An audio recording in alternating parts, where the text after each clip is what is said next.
Namo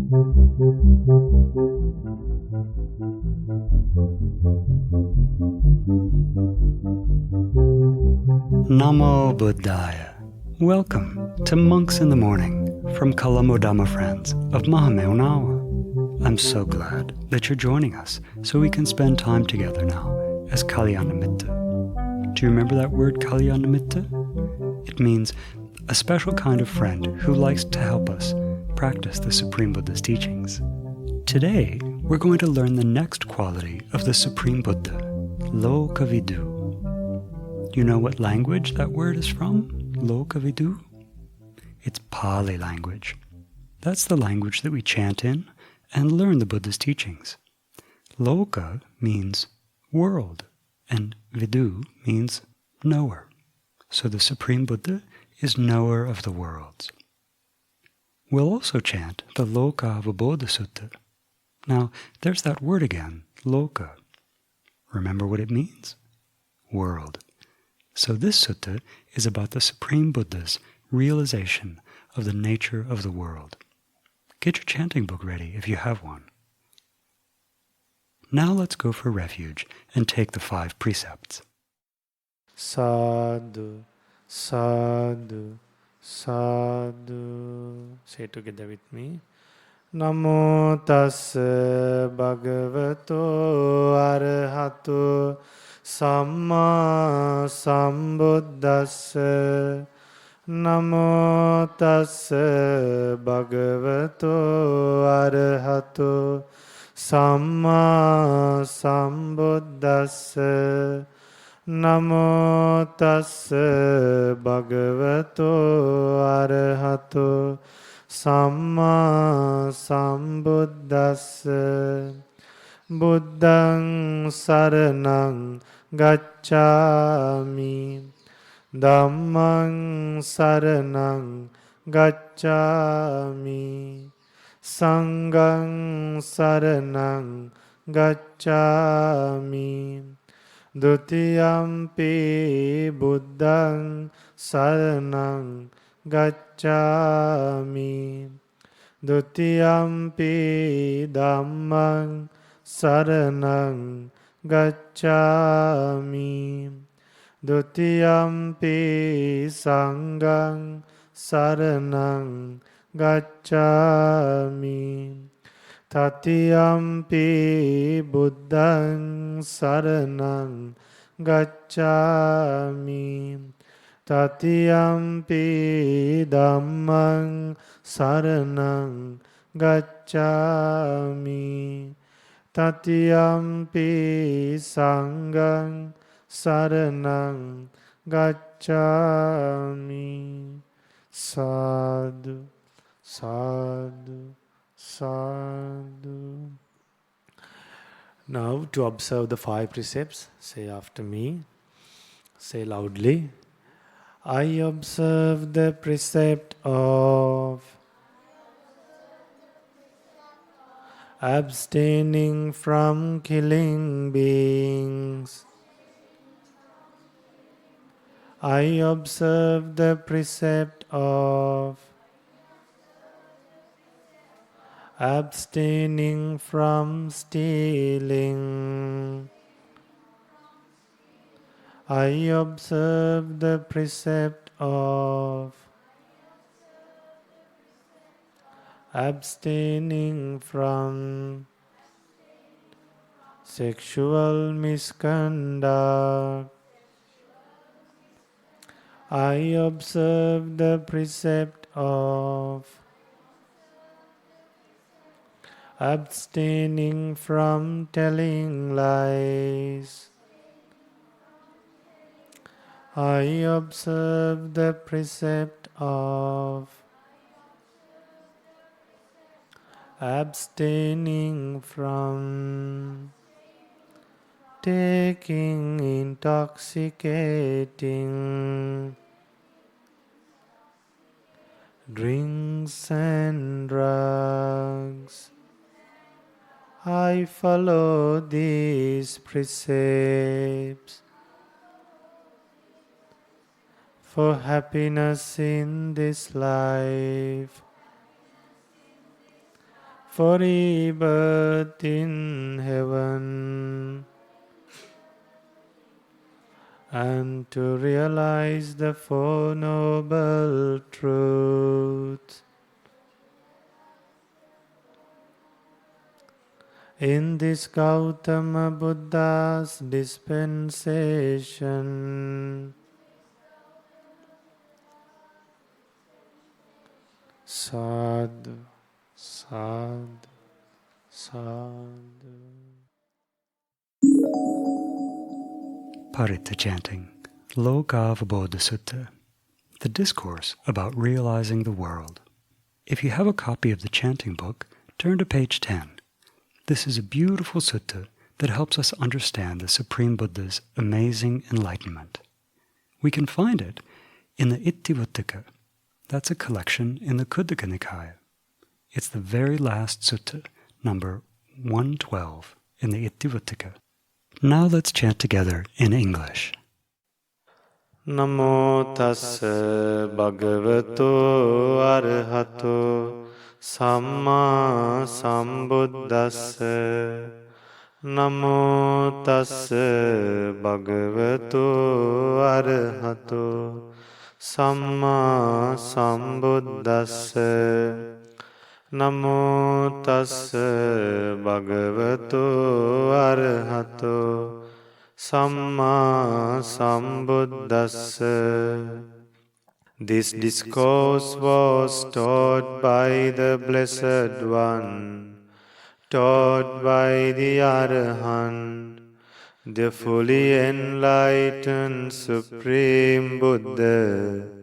This is as I heard. Monks, the world has been fully understood by the Tathagata. The Tathagata is detached from the world. Monks, the origin of the world has been fully understood by the Tathagata. The origin of the world has been eradicated by the Tathagata. Monks, the cessation of the world has been fully understood by the Tathagata. The cessation of the world has been realized by the Tathagata.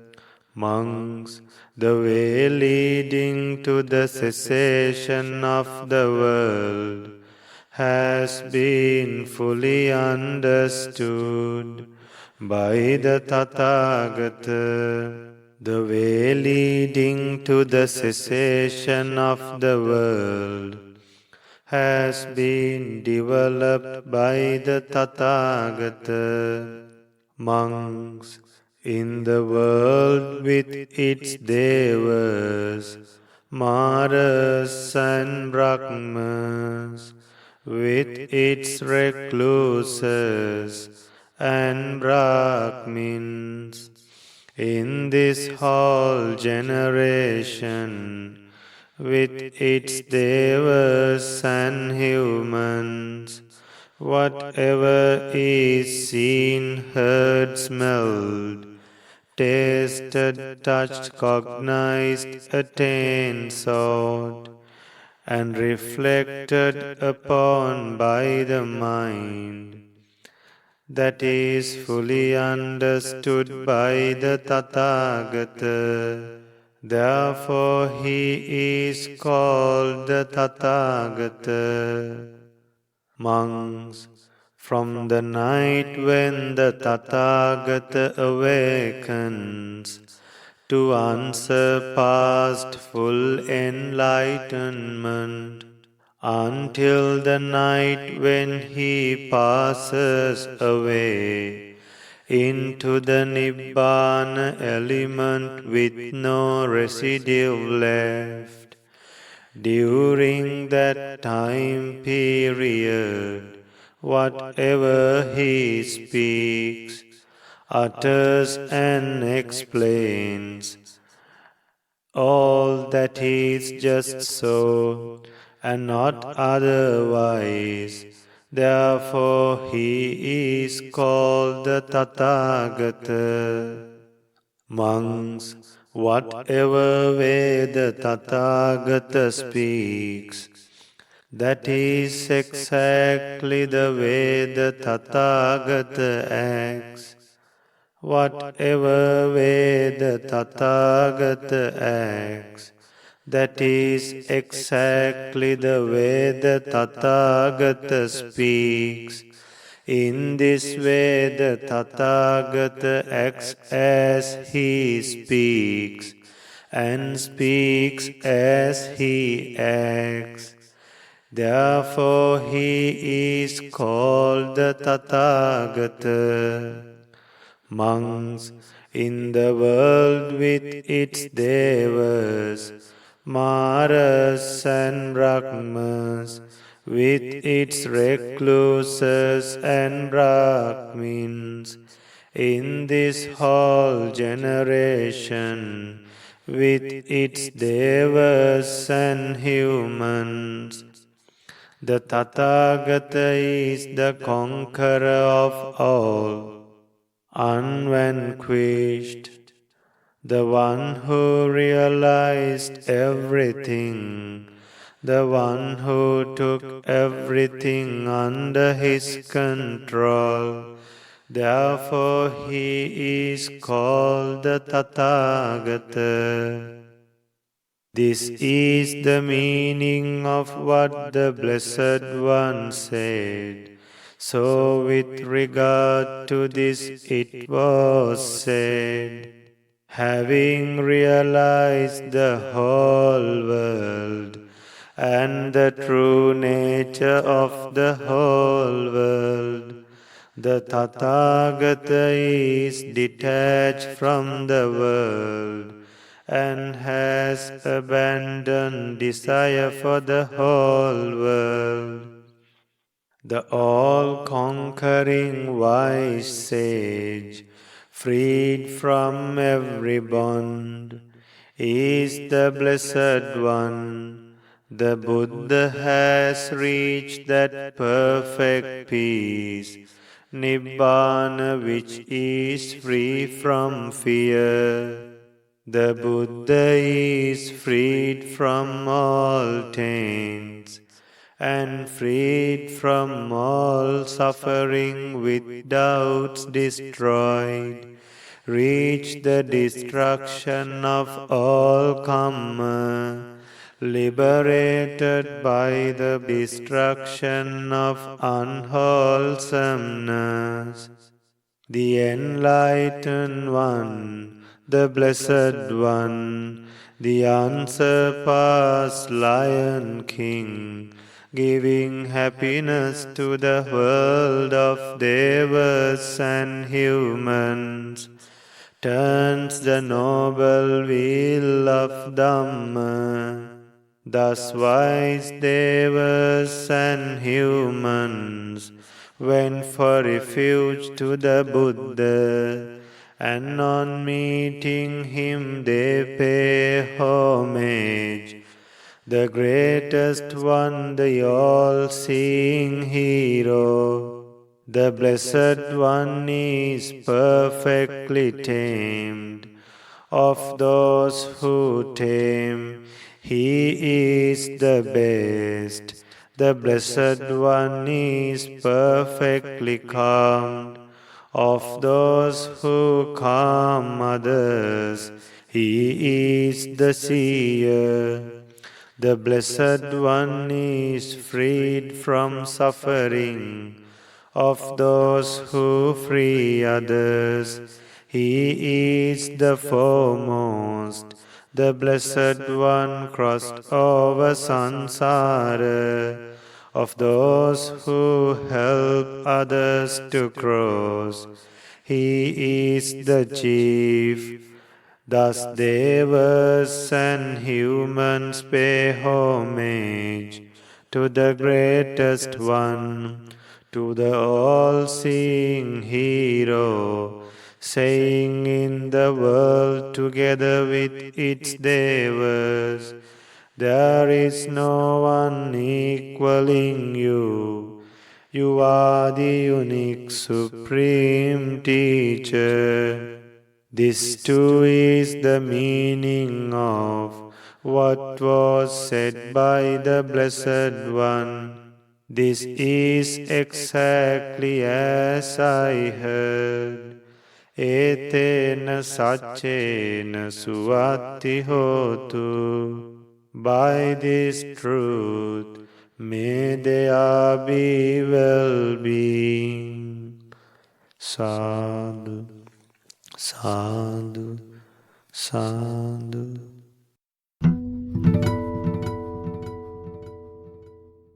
Namo tassa bhagavato arahato samma sambuddhassa. Homage to the Blessed One, the Worthy One, the Supremely Enlightened One. Sadhu, sadhu, sadhu. Namo Buddhaya. Meritorious children, today we are going to learn the Buddha's Lokavidu quality.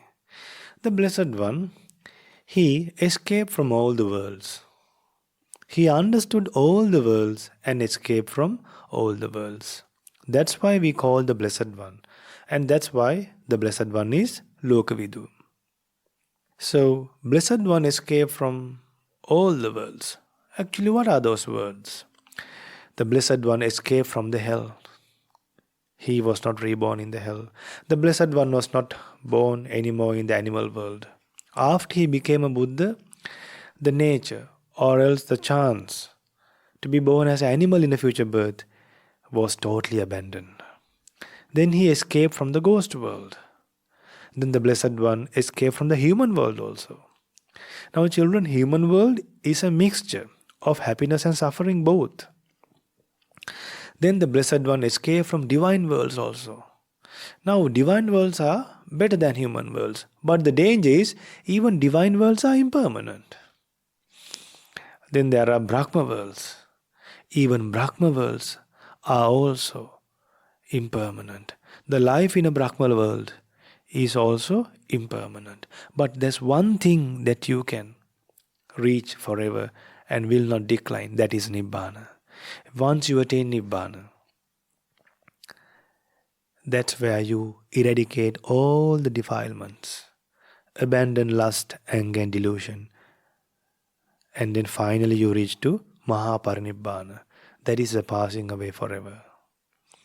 So, dear children, I am hoping to teach you about the hell and some similes of the bad destinations and good destinations. Dear children, Buddha preached in MahaSihaNada Sutta, suppose there was a pit of glowing coals deeper than a man's height, full of glowing coals that neither flame nor smoked. So just imagine a person comes along this way towards this pit and all of a sudden he falls to this. And this man will fall into a pit that is deeper than a man's height. So if a man falls to such a pit, it's difficult for him to come up. It's painful. He will suffer a lot in that charcoal pit. So the hell is a place like a charcoal pit, always suffering, burning from flames. So, dear children, Buddha escaped from that hell. Then Buddha escaped from the animal world. Buddha escaped from the animal world. How did Buddha explain the animal world? Suppose there was a pit deeper than a man's height, full of excrement, and a man who is walking along the road, who is suffering from heat and thirsty and parched, and such a person who's walking along the road without knowing that there is a deep pit full of excrement, he falls to that. That's like falling into a animal world. That's like you are born in an animal world. Imagine once you are born in a pit like that. Once you fall into a pit like that, it's all excrement, worms. So animal world, where you see dogs, hens, crocodiles, all these things, all these birds, reptiles, all these animals belong to the animal world.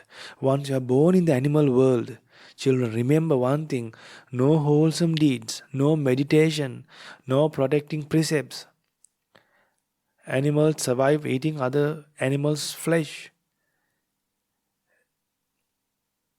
The stronger one eats the weaker ones.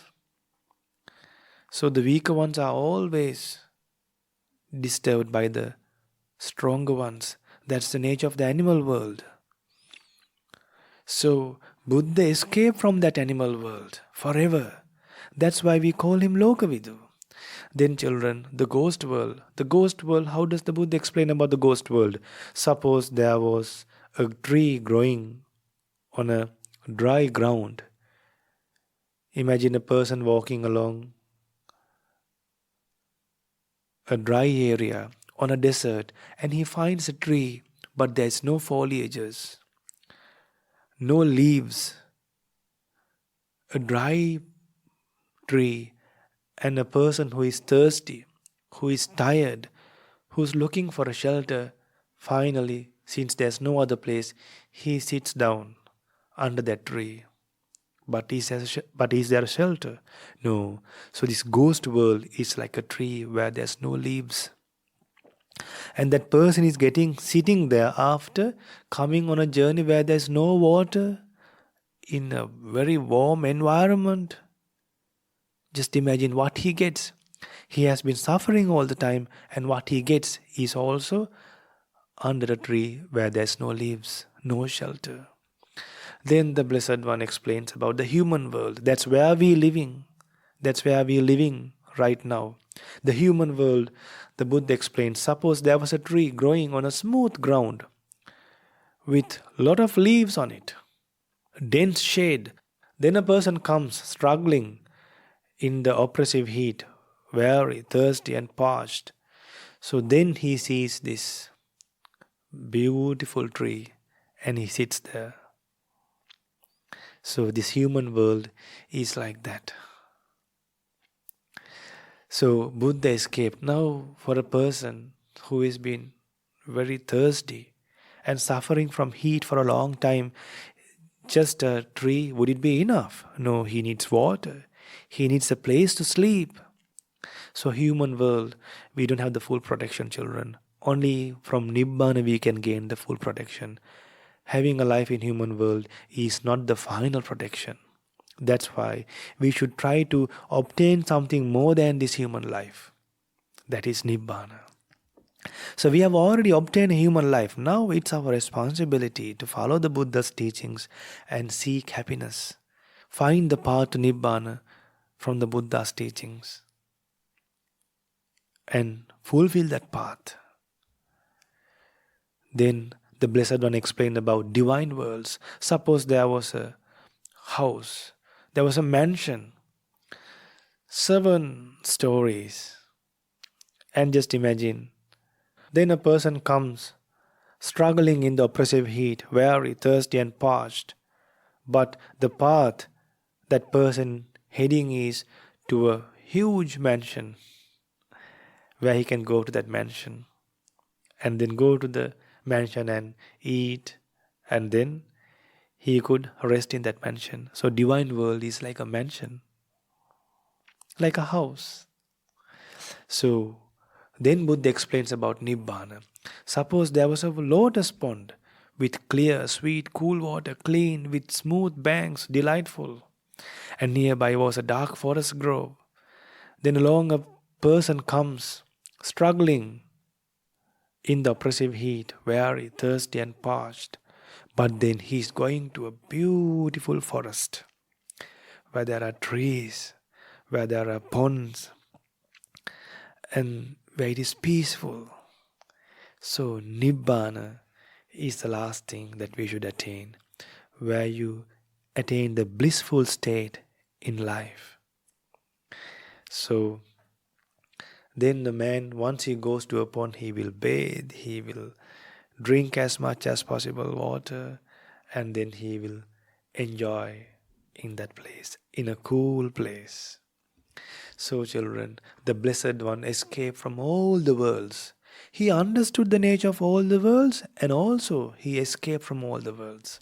So we should be happy when we say Itipiso Bhagava Arahang Samma Sambuddho Vijjacharana Sampanno Sugato Lokavidu. The moment we say Lokavidu, we should remember that the Blessed One understood all the worlds and escaped from all the worlds by attaining Nibbana.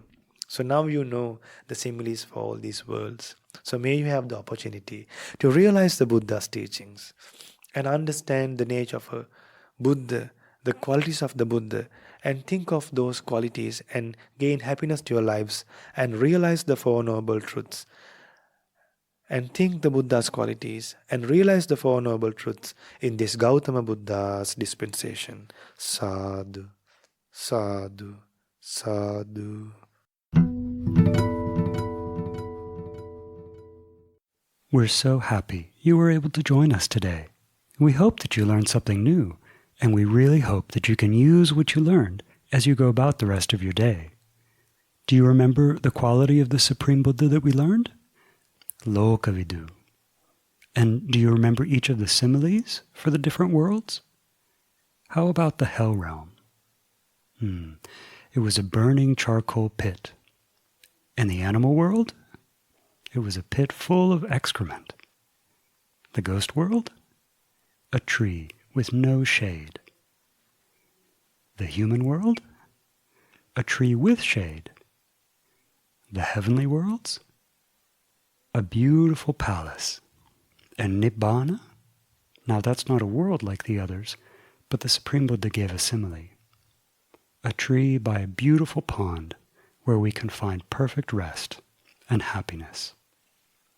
Could you draw a picture of those different similes? The monks would really like to see that. Why don't you draw them and send us a photo? Today, we've collected lots of merit by body, speech, and mind. We've gone for refuge. You took again the 5 precepts. We recited the beautiful Lokavabodha Sutta. And we listened to this sermon about the Supreme Buddha's Lokavidu quality and learned these 6 similes. So, when we do wholesome actions like this, we like for others to rejoice in this merit. So, may all heavenly beings rejoice in the merit done here today. May they have happy minds recollecting these wholesome actions. May our parents, our teachers, our family, our friends, may they all rejoice in this merit. May they have happy minds thinking about these wholesome actions. May they soon experience the supreme bliss of Nibbana in this Gautama Buddha's dispensation. Sad, sad, sad. Namo